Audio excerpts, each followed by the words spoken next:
Blood Memory, a documentary that will remind us that no American Indian family remains untouched by government policies of forced family separation.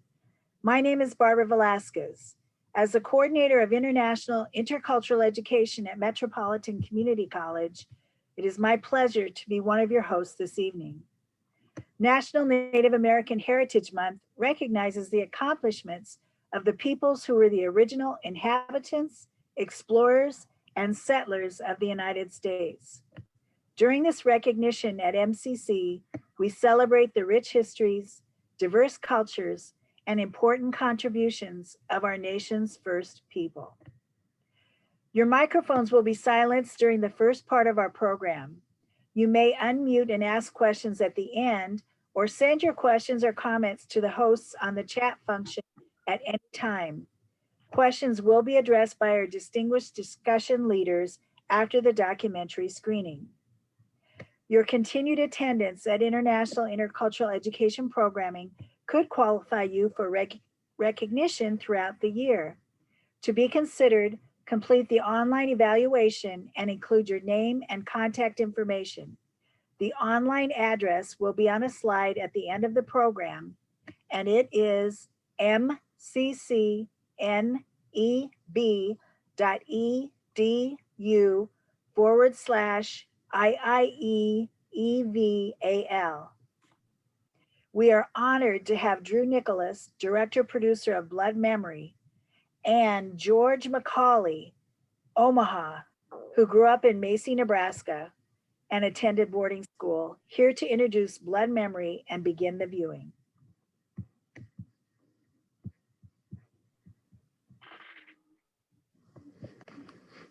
Me, Drew, are you? Am I going, Drew? Yep. Yes. Okay. Thank you for that introduction. As she mentioned, I'm a citizen of the Omaha tribe, which is near Omaha, like 70 miles up the road.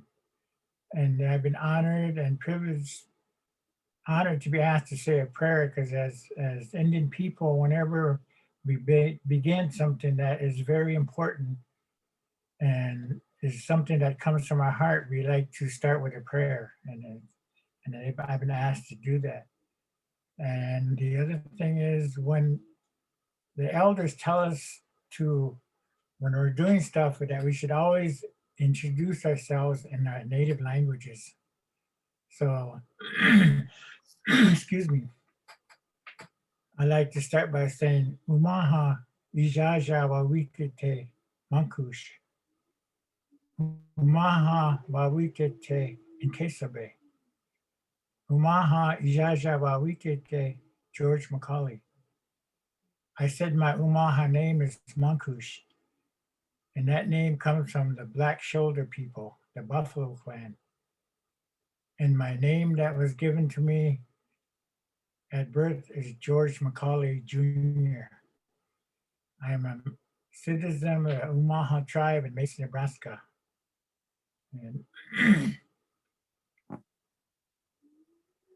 And Iwange Udalati, thank you all for being here tonight. And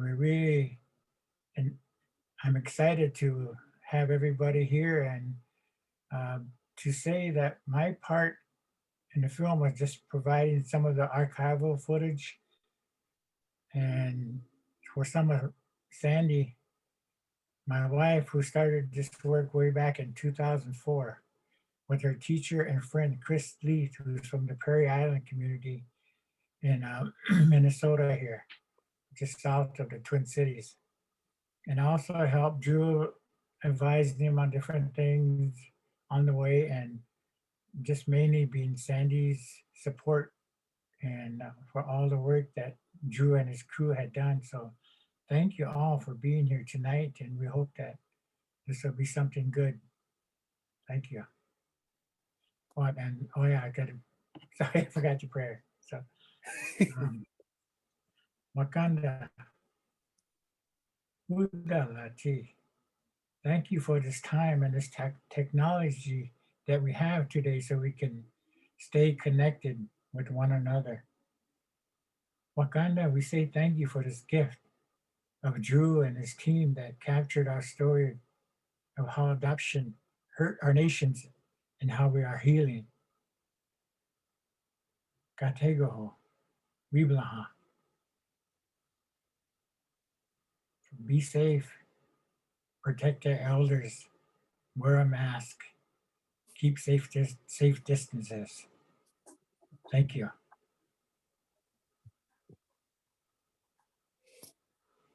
Thank you, George. Well, I just want to do a quick follow-up. As I'm sure you can all tell, George is a very humble guy, and just wanted to clarify that all of the archive footage that you'll see in the film of Sandy as her story started to develop was all captured by George through the years. And him and I have sat down many hours and plugged in VHS tapes just to see what was there and what we could survive. And there's hours and hours and hours of footage that we went through to find the few little clips that sort of piece together the narrative of how the vision that Sandy had started to come into fruition. And George not only advised the project, but also advised me as a young man, because this project was started when I was 21, just getting out of film school. And now I'm, 30, 32. And, those were formative years in my life beyond the project, but also through the project. And the lessons that I've learned from him have been well beyond a film. So anyway, I'll just give a brief little introduction of how the film came to be, because it's kind of a fun story. And, basically back in 2010, I was just getting out of film school and was sitting in a coffee shop talking with a lot of my, a lot of the people that were graduating with me from the film program about what we were going to do now that we had our very expensive film degrees. And so we're all sitting there, and then this woman in the coffee shop overhears us, and she's like, "Oh, I have a story for you, actually, if you guys want to hear it."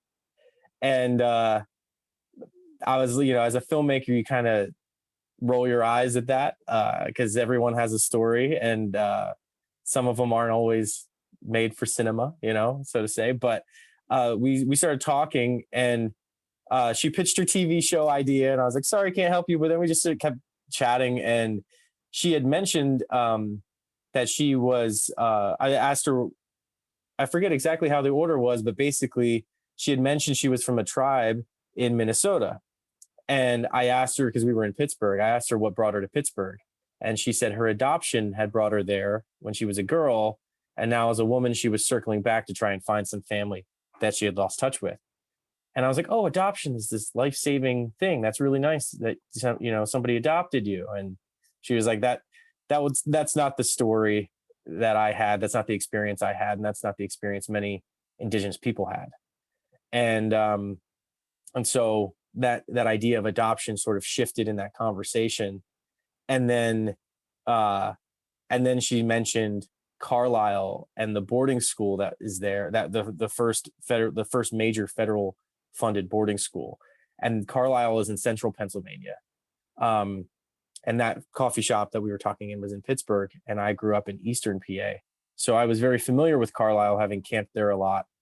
And basically, I didn't know any of that history. I'd never heard of the Carlisle Indian Industrial School. I'd never heard of the assimilation policies of Indigenous children that our government had enacted. And I certainly wasn't aware of the current state of Indian child welfare. So that conversation, all these elements just sort of like really got my brain going. And she had mentioned Sandy. And so I Googled Sandy and looked her up and called her. And I was like, "Hey, Sandy, this woman I met really inspired me to reach out to you and just wanted to talk with you." And classic Sandy fashion, she goes, "I'm sorry, white boy from the East. Like, I'm not doing interviews, with people I don't know. And you're not, the New York Times. So, you can come to my powwow next month and we'll see how it goes from there." And so I drove out to Minnesota, out to Minneapolis, to the annual powwow that they have there in the Twin Cities, and observed the events and met a lot of the people in this inner circle that you'll see in the film, and was really moved by all of the communal healing work that I saw taking place there. And so, yeah, that was sort of how the story began. And that's how I met Sandy and eventually met George. And yeah, so I'll kind of leave the rest to what you'll see in the film, and then we can discuss afterward your questions and fill in any gaps you might have. But thank you all for tuning in. As George said, it's awesome we have this technology to be able to connect instantly across. And yeah, thank you for coming. Thank you all for your attention to Blood Memory. Now we will bring back Drew and George to lead the discussion. And I appreciate those of you who are starting to send questions. From Graciela, we have, wow, such a powerful film. Thank you for this great learning opportunity. I'm sorry I'll have to leave and not be involved in the discussion. So we do know that some of you have to go on. And Drew and George, feel comfortable to share any comments you have with us as we wait for questions to come in. Sure. I'm just kind of scrolling through and saying hi to everybody. You know, it's kind of a weird thing to only see yourself when you're doing this. So thanks everybody for sticking around and, you know, sitting at your computers to watch this. You know, hopefully it was comfortable. George, is there anything that you want to sort of lead off with? Anything that you were thinking? I really appreciate inviting me, Drew, and to be part of this. And I just want to say how much work went into it and how many years it took you to get this film made and how beautiful it came out. So it's something that maybe somebody may have questions, especially people who make films, about, you know, how many hours of shooting film that you guys did and all the time you spent coming to the Rosebud Powwow and all the different crew members you had doing all different things. I didn't know all the stuff that went into filmmaking, and just amazing how the product we get from all the little tweaks towards the end that had to be done. And this, the final product is really something that is something to appreciate, which I do.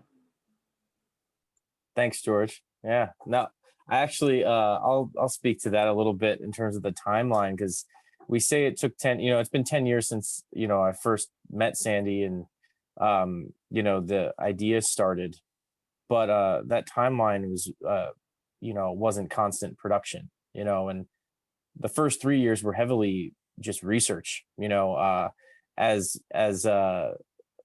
you know, once you go into Indian country, as you hear Indian 101, I had to learn Indian 101. And like the, you know, Sandy gave me a list of books that she recommends through her organization, and really just started there and then just kept researching. And then that baby Veronica case happened. And that really broke open sort of the bigger issues of the story, how it just contextualizes today, and got me out of like the historical view of the subject.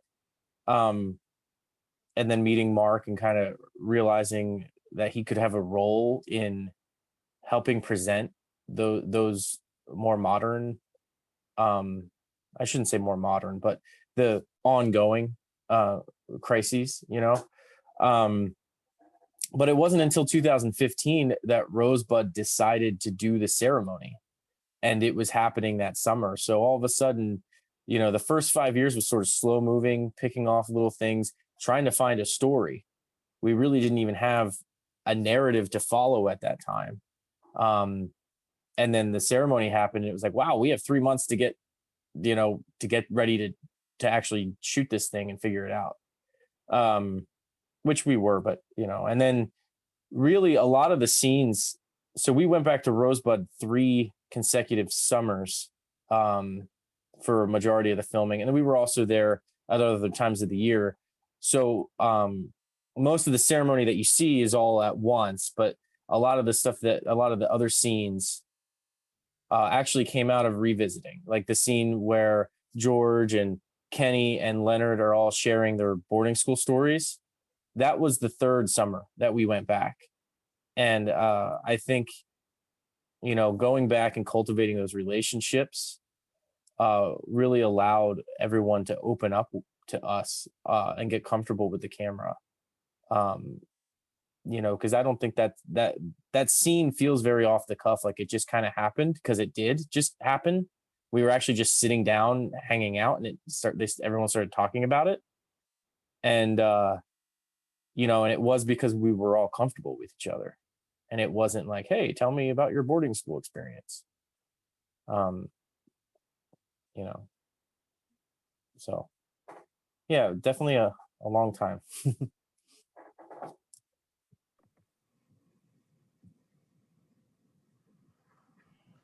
Hi, can you hear me? Yeah. Yeah.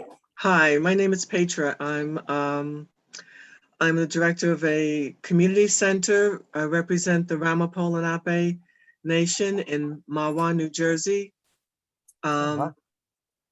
And I want to fully understand the law that was at issue here. I heard the term and it was like, well, I'm trying to catch it and make sure I got it straight, because I want to be able to explain it to people, and I'm not sure I'm there yet. And I understand that, at the end of it, they were saying that, this is being contested. But the gentleman with the very white hair, Mm-hmm. it seemed as though he wasn't quite sure where he was at. I understood that he was Native, but he did not really seem to be aligned with, he said he was pretty much, his own person, I guess. Great. But I don't know that he seemed to really be an advocate for people's rights, for the rights of the indigenous people. So I'm trying to understand. I just want to make sure I got it straight. Sure. Yeah. So, George, I'll kind of hit the law piece. If maybe you want to kind of follow up on the second part afterward. But basically, so the law ICWA, ICWA stands for the Indian Child Welfare Act. Oh, And okay. actually, this week is the 42nd annual anniversary of the law being passed in 1978. Okay. So basically that law created guidelines for when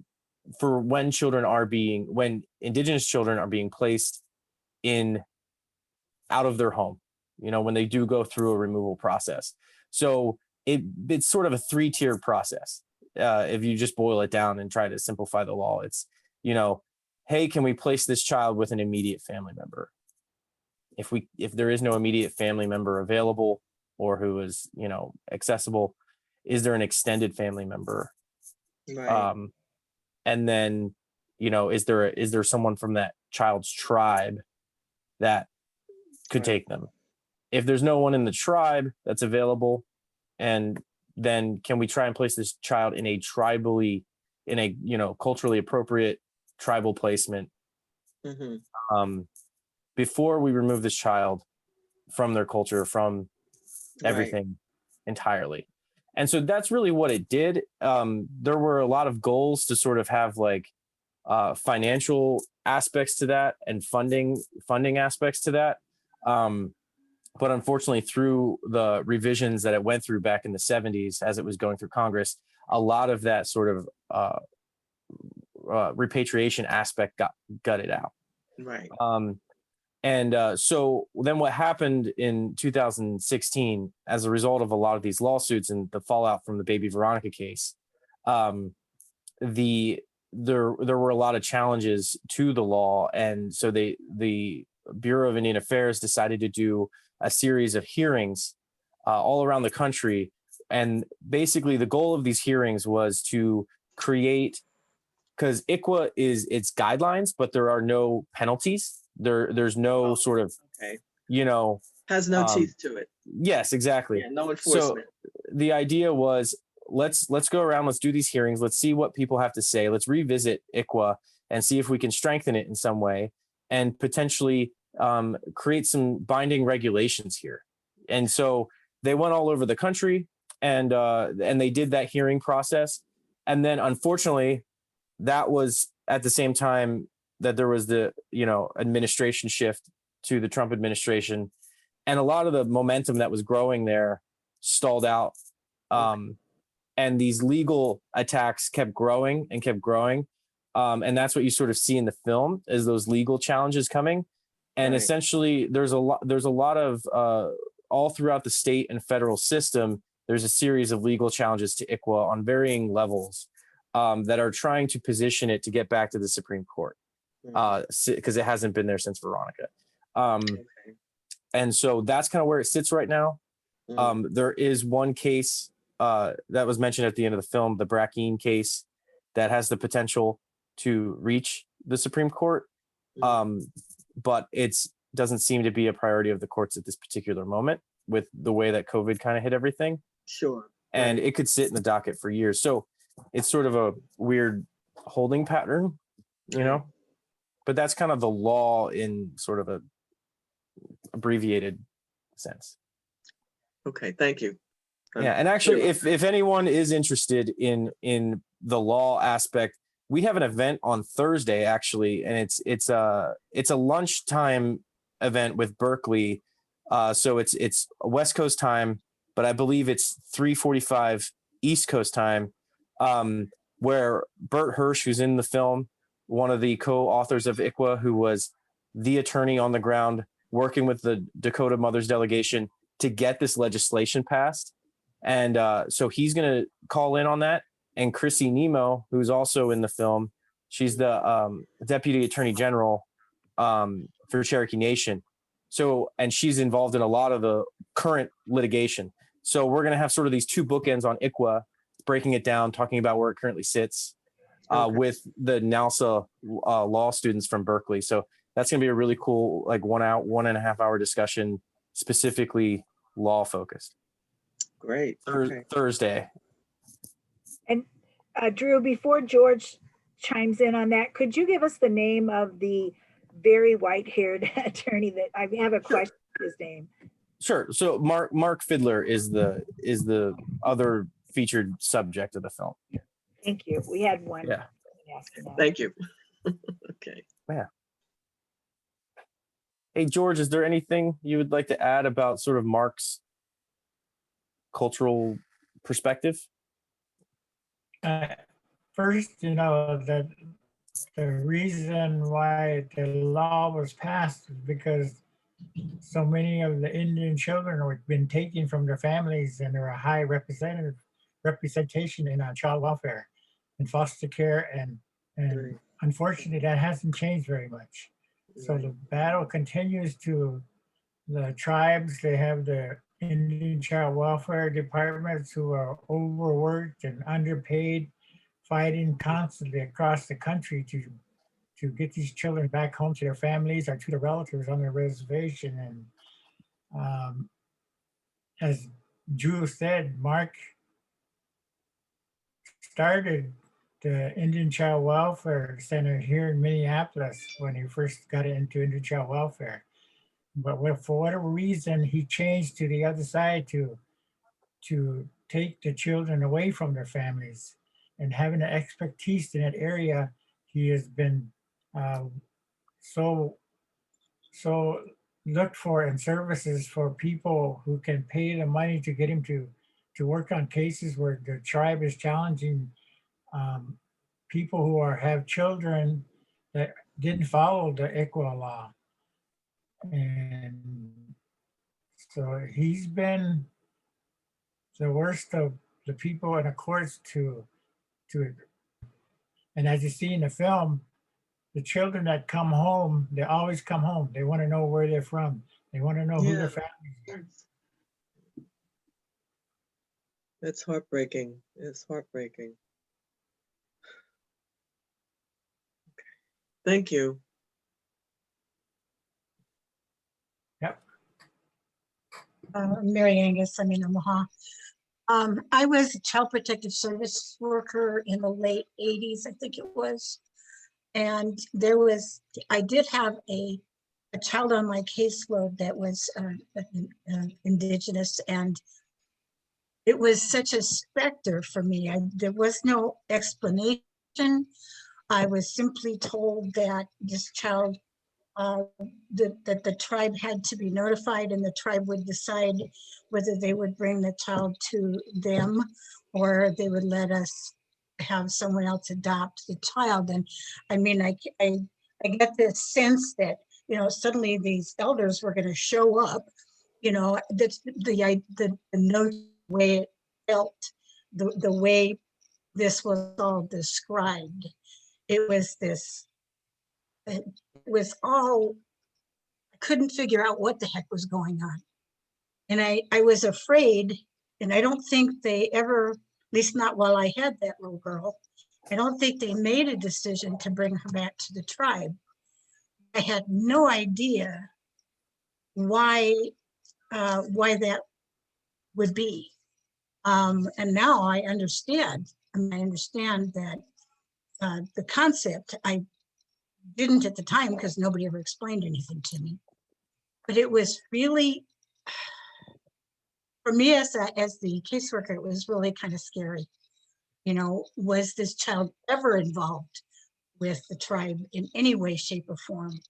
And we knew she wasn't going back to the biological mom because of the abuse that she had gotten there. That's just I'm just telling you what it felt like then. I don't know how it would resolve that.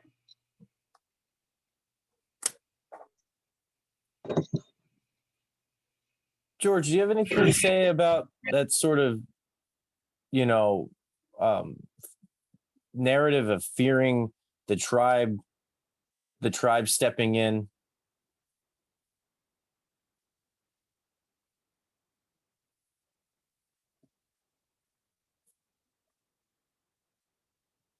George? I'm not even sure that I'm not even sure that if I understood it, I would have been afraid of the tribe coming in. It was just, all I was told is there's this law, the tribe has to decide. And that was all I knew. And this child was on my caseload, and you know, I felt kind of protective of the kids. George, you have any thoughts? I don't think if you walked in the room, I'd be afraid of you. What was I drew about the tribe?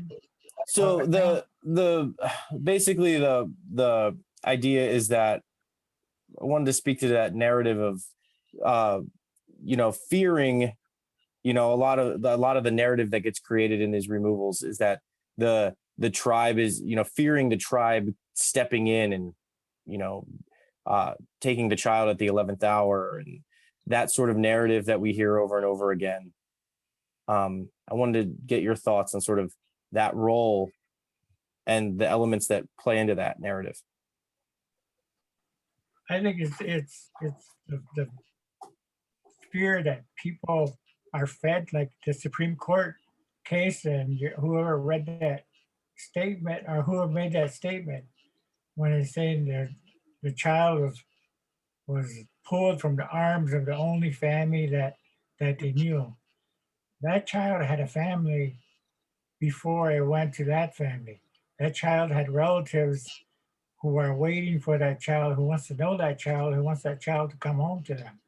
So to the fear that is out there about the Indian Child Welfare Act, about the tribe or the Indians just coming in and grab somebody is not accurate. In response to that, I think what it was for me, I came in on a caseload that I didn't know a lot about the history. But what you just said about the coming in at the 11th hour, that's what I think it was. I had no knowledge about any involvement, any part that the tribe might at any point play. And then all of a sudden, they were going to, you know, like this child had been in the system, and theoretically, I would think the tribe ought to have been notified right away that there was a problem for this child, and how could we support this child? Yeah, and that right there is a major assumption, and often it's not true, and just as it is on both sides. I mean, the folks who are processing that information and processing that notification have thousands of notifications, and you know, Sandy has many stories of people saying like, you can't just send this notification to the tribal office on some reservation and expect that it's going to get to the right person, you know, and the notification process is often very ineffective, you know, and it does end up getting blamed on tribes when because that 11th hour thing is a narrative that you hear over and over again. It's used in courts, and it is sort of a thing. It's also you know, I think it's a notification piece. But like, for example, with baby Veronica, the reason her father wasn't notified is because they spelled his name wrong. He spells his name Dustin with an EN instead of an IN. And so they sent it and they were like, yeah, there's no Dustin Brown there. And, you know, and it's something as simple as that. And to be clear, it felt to me like the state didn't notify the tribe, not that the tribe didn't respond earlier. That's what it felt like to me. I would have thought that if we were taking care of kids and supporting kids, that we would be supporting them in the larger family. And I didn't feel like the state had done anything, and that would be Nebraska. I just, Sure.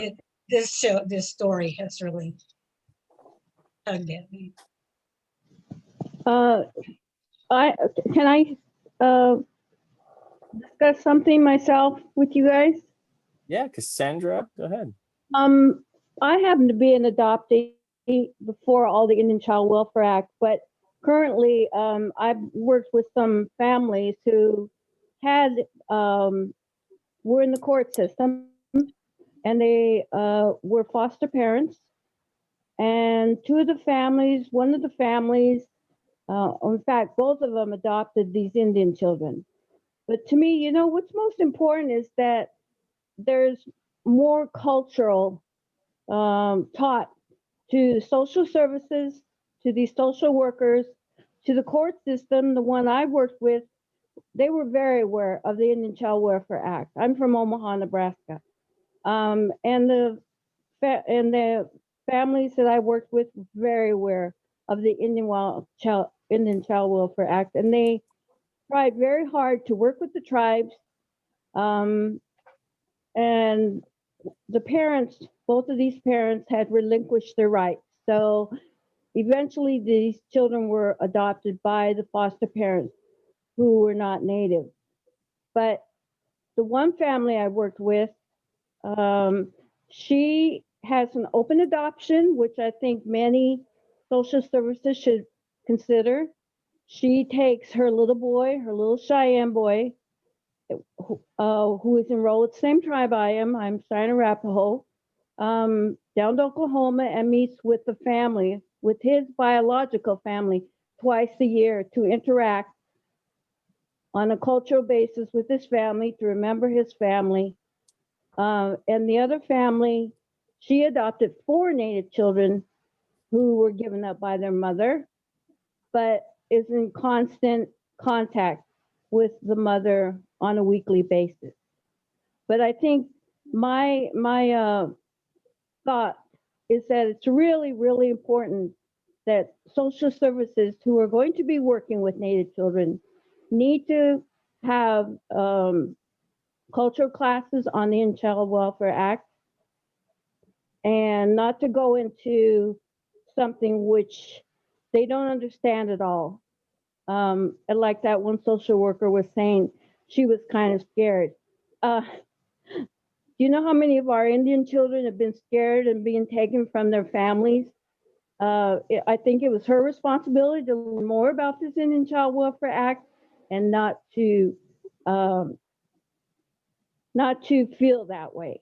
You know, I don't quite understand why she felt that way, because the families I've worked with, the social workers I've worked with, none of them have ever felt like that. So I think it's important that all social workers have some sort of cultural classes about the Indian Child Welfare Act if they're going to have Indian children in their workload, in their court system.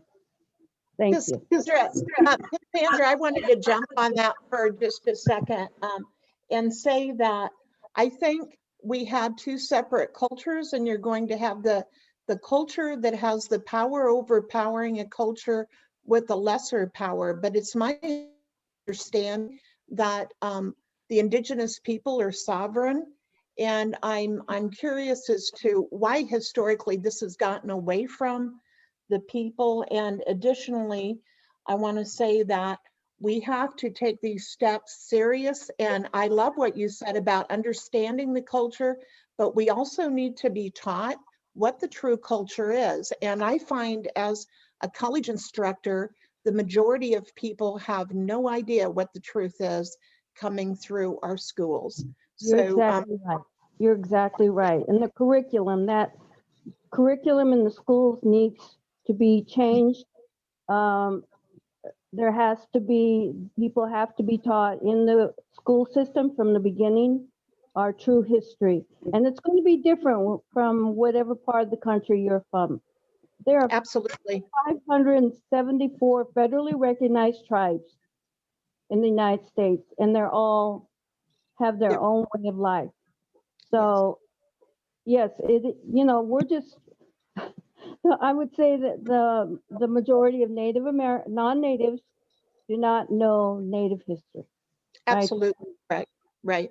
Absolutely correct. Well, and this is Mary responding, Cassandra. I wish I had had the training. I wish that somebody would have said, okay, this is why we need to do this and whatever. Because I would have been very happy to make sure that this child was being supported in her culture. That wasn't even part of it. It was this down top, not that was just the impression that I was given by my superiors. And I feel horrible that I didn't understand it at the time. Yeah, that's why I mentioned the narrative, because that's a common thing. And I think that, we're looking at colonialism built into the entire system. And I think everyone here is bringing up really great points. I have a few moments in the film I wanted to point out that address some of these issues that maybe you could go back and revisit or just think about. I want to mention you mentioned the Cheyenne boy who had been adopted. I believe Cassandra mentioned that.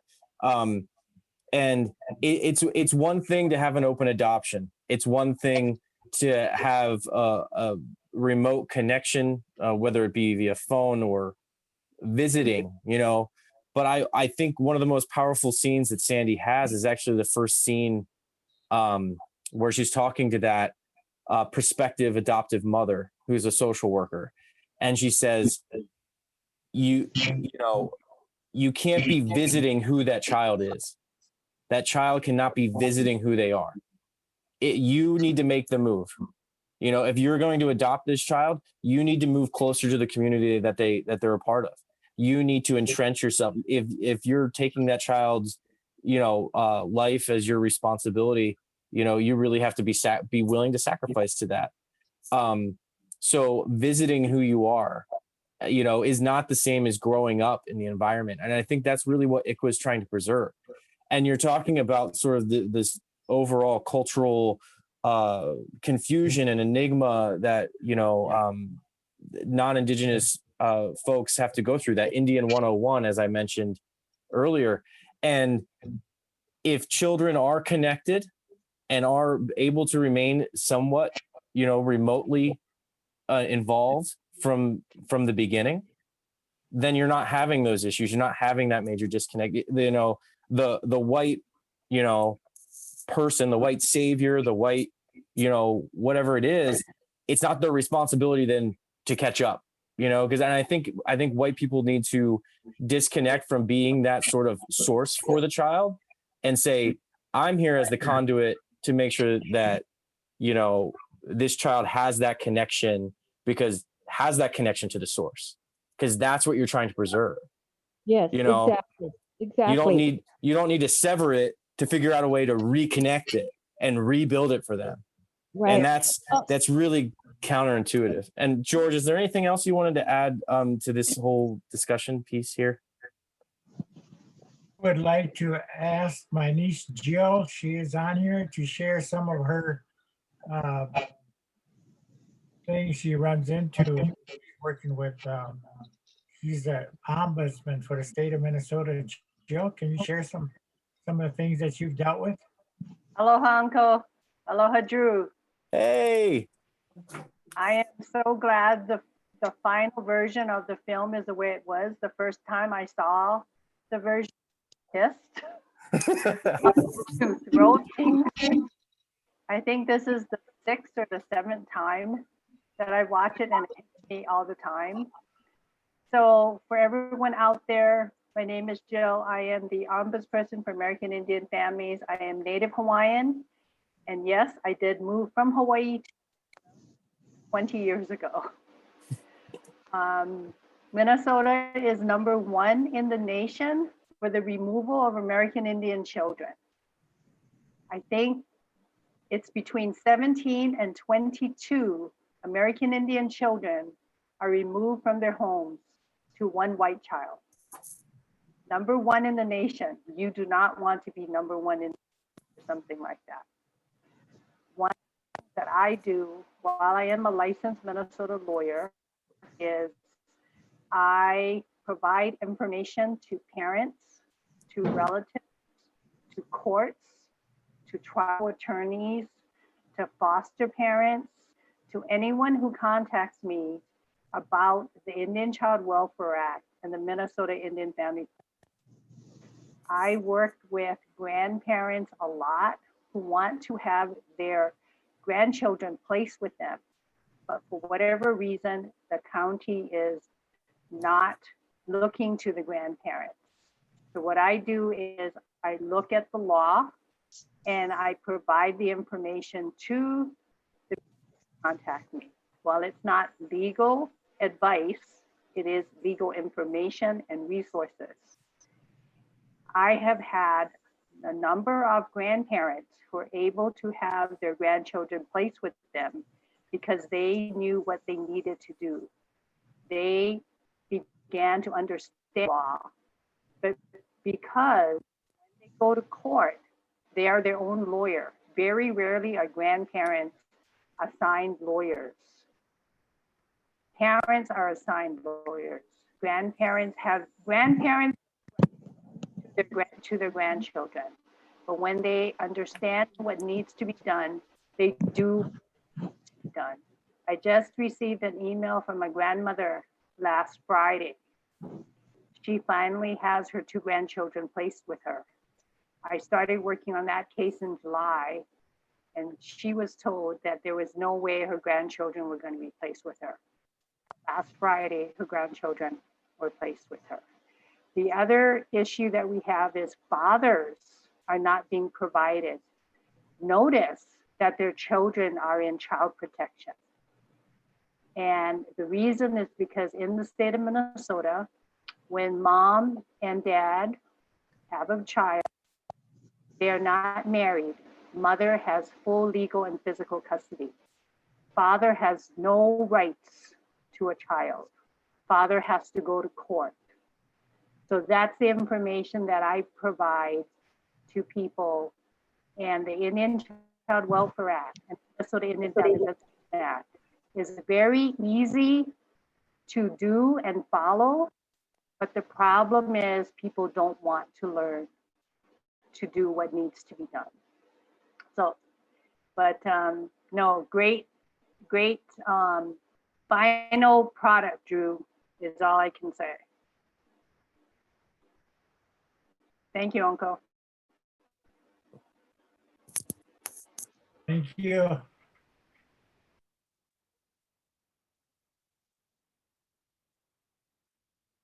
Thanks, Jill. I just wanted to say one more thing is that this is a super good teaching tool. Will this be available to instructors or is it available to our college, Barbara? So thanks to our library staff, I know Ann Wills and Sharon Miller are watching tonight.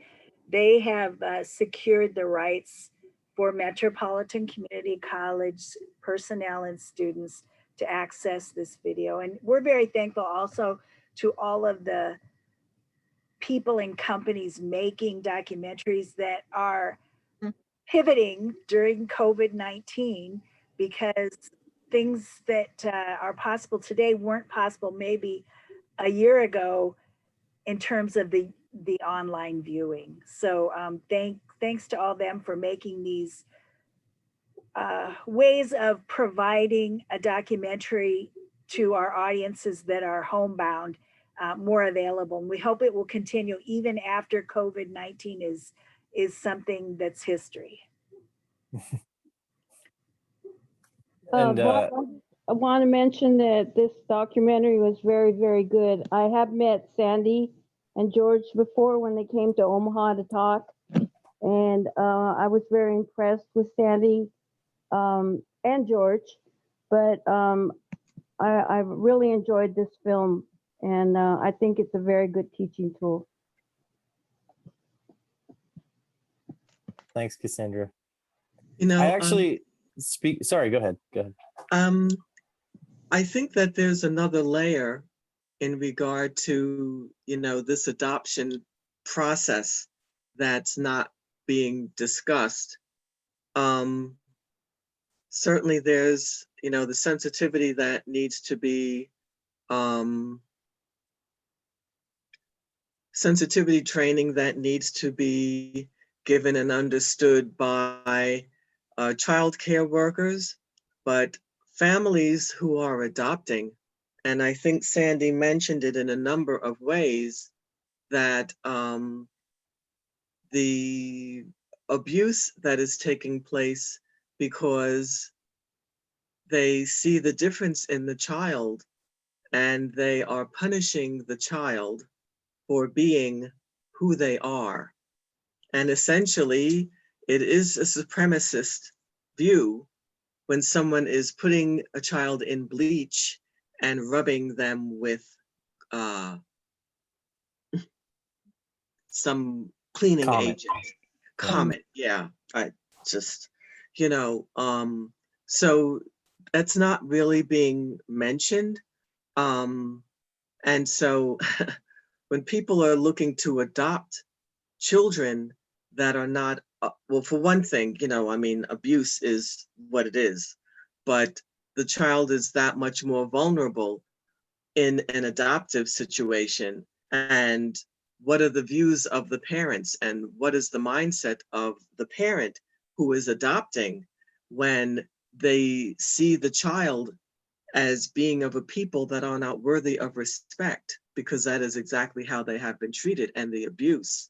You know, it's one thing to adopt, you know, that's something that people feel is a good thing, until you recognize that children are being harmed. You know, they remove the child from their biological parents because they felt they were being harmed when parents were given so much access to alcohol and no hope of a life. And that happens, and then the child is removed, adopted by someone outside of their culture, and then they're abused there. It's just, wow. Yeah, I think in some ways it's kind of, there's kind of an interesting anecdote to explore here. So in Sandy's generation, that pre-ICWA generation, Yeah. you know, the prevailing policy was obviously, you know, assimilation, you know, and so actually in Sandy's adoption papers, when she finally got them later in her life and was able to look through them, the social worker actually had red flags about her mother in the analysis of her adoptive parents, and said, I don't know, this woman might not be very, might be a little too strict, was basically to sum it up. But it insinuated that there could be Abuse. extensive abuse. And but the policy of the societal policy prevailed, right? That was more important, executing the overall arching policy of the government, right? Because funding's attached to those things, funding's attached to those statistics, right? Sure. And I think when you look at it, how, far removed, and Mary, I'm not trying to pick on you here, but how far removed is that from this top-down philosophy of executing the adoption, creating this fear narrative, and how different is that really psychologically in terms of the role of the social worker there, and they're pushing through something that their stomach disagrees with, or there's a red flag about, because there's some greater narrative that they need to achieve for funding purposes, to get a case done, to close something, to move on. So I think the case was taken away from me at that point. So I don't even know what ended up happening. But the whole thing was the dealing with an unknown, because I had no resources to find out what was going to happen, or why it was going to happen. So that's where I go back with what Cassandra said about, you need to have that experience. I'm a Norwegian. I haven't got anything to base anything on at the time. And this was 30 years ago. So it was but that's the position I got stuck in the middle of all of that. And but it's so I just I don't know, I just felt like that was sort of relevant there. And just in terms of circling back to the education piece, because I do want to mention this while everyone's thinking about that, is yes, the film is just as Metro has been able to make it available and get it in the library, any university, any institution can purchase the film for those educational purposes. And we have been building the initial phase of our curriculum building aspect is a discussion guide, which it's much more extensive than a discussion guide. It is more of it's a teaching guide. And basically in this roughly 12-page document, we've created a lot of archive footage, a lot of raw materials, a lot of very useful teaching tools are hyperlinked and downloadable. And we're working to make that available this month to support our broadcast. And that will be available for free via our website. So if you are on our mailing list, or if you join our mailing list by going to bloodmemorydoc.com, there'll be an announcement, and that will get emailed out to anybody on our mailing list, and you'll be able to go to our website and download it directly. And then what we want to do is continue over time to build out that digital. It is a PDF that you can just hyperlink stuff from. And so, you can we'll hopefully be able to build upon that. And there's a whole bunch of archive footage that we found, and research documents that we found that didn't make the cut. And the plan is to archive that along with a lot of our raw materials and other interviews, and those BIA hearings from 2016. I filmed all of those that I could. They didn't make the cut. So there's a lot of really great, you could literally teach an entire semester on ICWA from any direction you wanted to go in with the content that we'll be putting out to support the film. So please keep an eye out for that. And Drew, I have a question. How were you able to get the conversation recorded between Mark Vidler and his cousin? Because to me, that is, they're from the same family. I don't know if they have the same blood quantum or the kids or whatever, but her perspective is the way that it should be. And Yeah. his perspective is totally on the opposite end. Well, that's kind of interesting because that was how Mark introduced. He calls her Kay, Florence Kay. That's how he introduced her to me.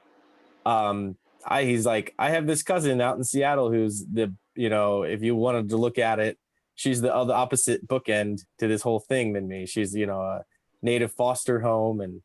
And so their fathers were brothers, and her father, so Mark's father in the relocation era moved from North Dakota, Turtle Mountain.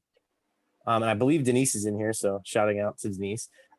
Moved from Turtle Mountain to the Minnesota suburbs as part of relocation. And Florence's father moved to Seattle and was military for a while. And I believe he was military. But so she grew up in a very culturally aware environment and had that, and it was not hidden from her. Whereas Mark's father's perspective was to Christianize, to blend in, to assimilate, and that education would be the way to save yourself, is literally the words that his father would use, as you heard in the film a little bit. So the way that actually all came together, that we were actually able to do that scene, was one of Mark's cases that's in the film, where you see sort of the courtroom TV footage mixed in with our footage. That took place in Olympia, Washington, not too far from Seattle. And so when we were there, I had been communicating with Florence a little bit here and there, and just said, I would really, if we ever have an opportunity, I'd like to interview you, or, get your perspective on Mark if it fit into the film. And then when we went there, we filmed, we were like, oh, well, we're here, let's do this. So there is a little bit of a disconnect as to how he gets there, which I wish we had been able to fill in better, of him, sort of how he arrived in that space. But that's how that happened, is we were out in Seattle for that court case, and we're able to do that. And there's a lot more footage with Florence and the kids. We actually went with Florence to Turtle Mountain, and we visited her when we were going to South Dakota. We went up to North Dakota and visited her with the kids, and just got footage of her and the foster kids in Turtle Mountain. Because if you remember, she says, like, we're there every summer, bring your kids, they can come visit. I'm there all the time, and she travels from Seattle to North Dakota to be home for the summer. And Mark's a lot closer, being in Minnesota, and he rarely goes home. But a lot of it just shows how that previous generation, their connection, how that influences the next generation so much. And now, Mark's kids have said to him, have asked him to take them to Turtle Mountain. And there's a lot of hesitation there. And it doesn't seem like he really, because he doesn't really have those, he still has family there, but it doesn't seem like he really has the foundation that Florence does have. So he hasn't taken them back very much. They used to go when they were kids, but they haven't been. They're adults now. The way that she said, nobody asked us about blood quantum or to see tribal IDs or anything, like that. So it's the same family, and you're talking first cousins, just different perspectives on how they look at it. And to me, that's important for children to remain with their families. As children should be placed with grandparents. And you talk about tribes as to not being aware that one of their children are in child protection. I just had a case where the county, the parents' lawyer reached out to me because she said that the tribe had not been involved. And so when I looked, the tribe was on lockdown because of COVID. So, you know, how can they become more involved? But they were going to move towards permanency. So I wrote to as many people as I could to let them know about this case that happened yesterday. And as a result, the tribe participated, and they are not moving towards permanency without tribal input. But the county was planning to move towards permanency without tribal input because the tribe has not been involved. But when you have, you know, this pandemic that's going on, that's the challenge and everything. So, but I really like the final result. As I said, the first time I saw it, I was ready to throw rotten tomatoes at the screen. That's how mad I was with your first draft of it. So thank you.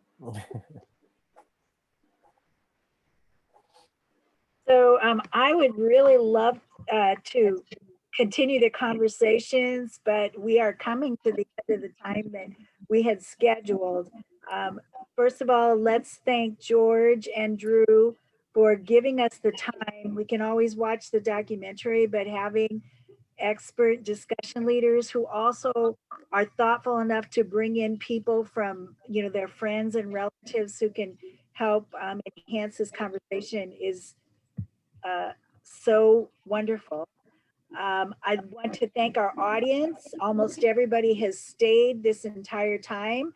I mentioned that in the COVID period, we're testing out days of the week and times. And right now, Tuesday night has been great. And we want to thank you all. I'd like to give Drew a chance to tell us about your premiere before we move to the final slides. Sure. Yeah. We actually just sent out a nice big email to everybody that's on our mailing list. And, but basically we have our broadcast premiere coming up on the World Channel on November 17th at 8 p.m. Eastern time. And so 7 p.m. Central time.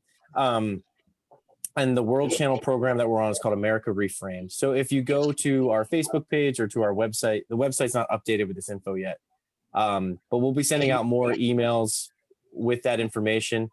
And basically because of the broadcast, because it's Native American Heritage Month, Adoption Awareness Month, the anniversary of ICWA being passed, we have a lot of events happening this month.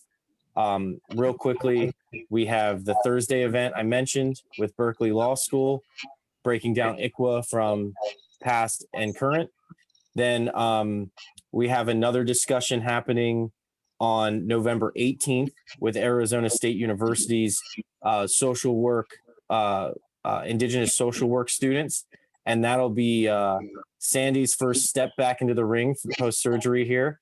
So it'll be Sandy and Denise Lajmadir, who's a boarding school researcher. So we'll be talking, that'll be, and then we also have Crescentia from Navajo Nation, who is their principal social worker. So that's going to be a social work focused, talking about sort of those policies. And yeah, so we're kind of trying to hit it on every aspect of the story that we can, and just make it as many teachable moments as we can.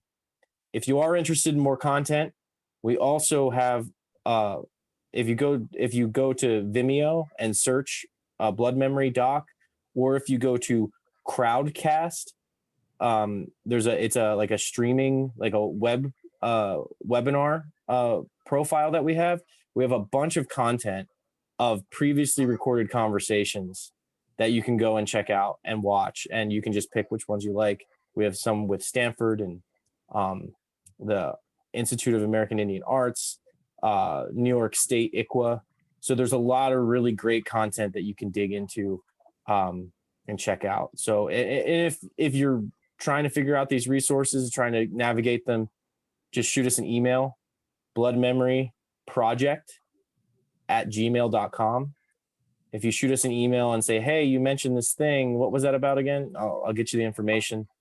Yeah, and then bloodmemorydoc.com. Wonderful, thank you. And George, do you have any final comments for our audience?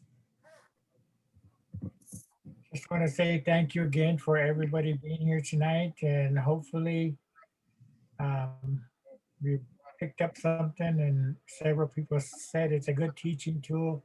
And I have to agree with that. And thank you for having me and for being part of this tonight. Thank you. Thank you. Really appreciate that. So Jason, could you put up our final slides? Again, we'd like to invite you to go to mccneb.edu/IIEEVAL to complete an online evaluation. And for those of you who will continue with us in our virtual Native American Heritage Month programming, on Thursday, 12:30 p.m., My Journey to Buffalo Built Design Studio, we will be hearing from Stephen Buffalohead, who is of Ponca Tribe of Oklahoma, Navajo, and Algonquin heritage. And the Zoom address is there below. So thank you, everybody. We hope you have a nice, beautiful evening. And again, we appreciate your attentions. Yeah, thanks everybody. Really appreciate all the questions and engagement. Have a good night.